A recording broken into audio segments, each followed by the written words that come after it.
L'aéroport Toulouse-Blagnac, le partenaire des entreprises du Grand Sud-Ouest, vous présente le Club Éco d'Objectif-News.tv.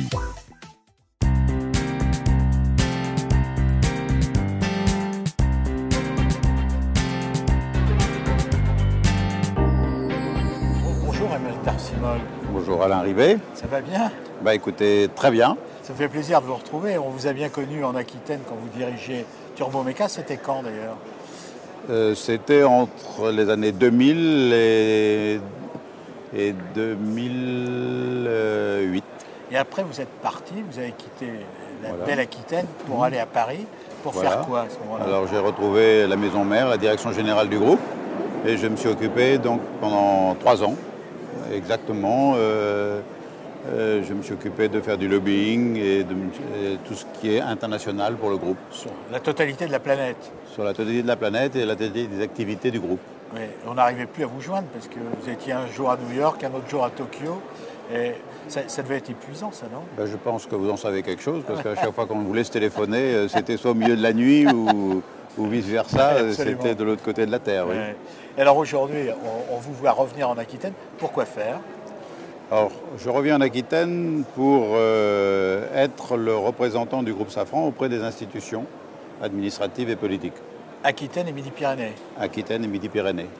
Pour l'ensemble du groupe Safran. Pour l'ensemble du groupe Safran. Qu'est-ce que exactement. c'est que le groupe Safran dans ces deux régions-là?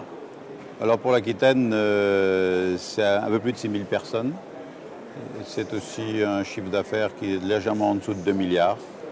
Avec des noms célèbres, la société que j'ai présidée, Turboméca. Turboméca, Messier Dauti. Turboméca dans les Pyrénées-Atlantiques, qui est Oui. le premier fabricant de moteurs d'hélicoptères dans le monde. Et dans les Pyrénées-Atlantiques, on trouve aussi Messier Dauti, une Oui. des très grosses usines de production de trains d'atterrissage pour des gros avions.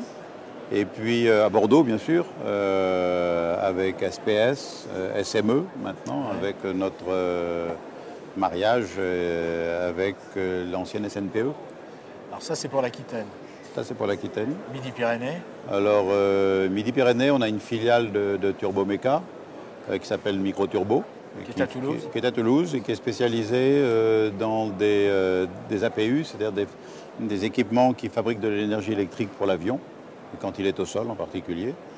Et toutes les stations d'aide à la chaîne d'assemblage des différents Airbus. Donc on y trouve des sociétés comme la Binal, on y trouve des sociétés comme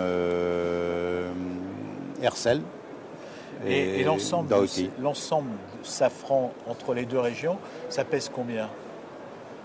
Alors en nombre de personnel, ça doit être maintenant pas loin de, je dirais, 9000 personnes.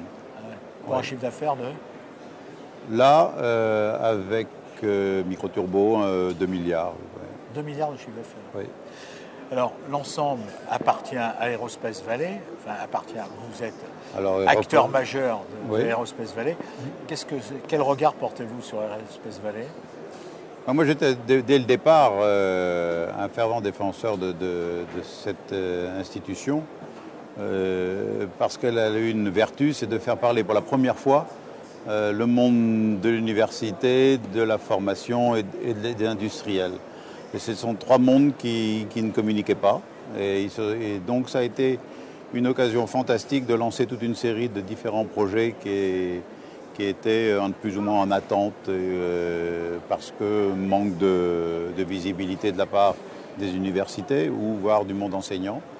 Et aujourd'hui, ces gens se connaissent bien, mieux, et travaillent mieux ensemble surtout, car la problématique de notre métier, il faut savoir que pour demain, c'est la formation. Bien sûr.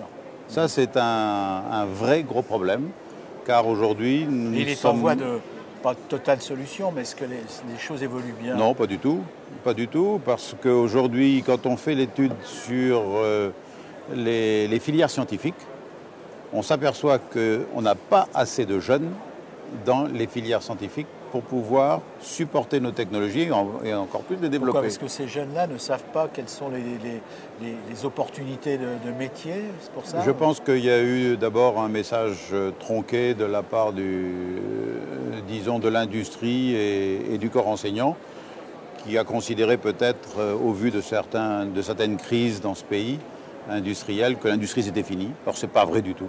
Et l'Aquitaine le démontre bien, je sais que Midi-Pyrénées aussi, que l'industrie, elle a encore un grand avenir chez nous. Et du coup, les jeunes, avec un tel message, se sont retournés vers les services.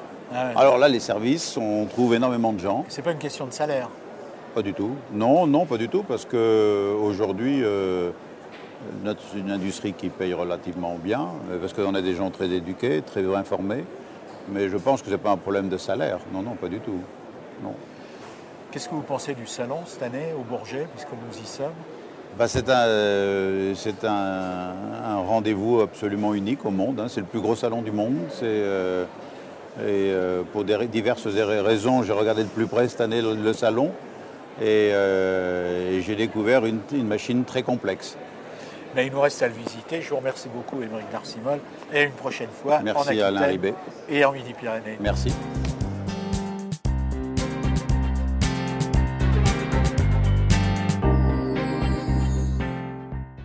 L'aéroport Toulouse-Blagnac, le partenaire des entreprises du Grand Sud-Ouest, vous présente le Club Éco d'Objectif News.tv.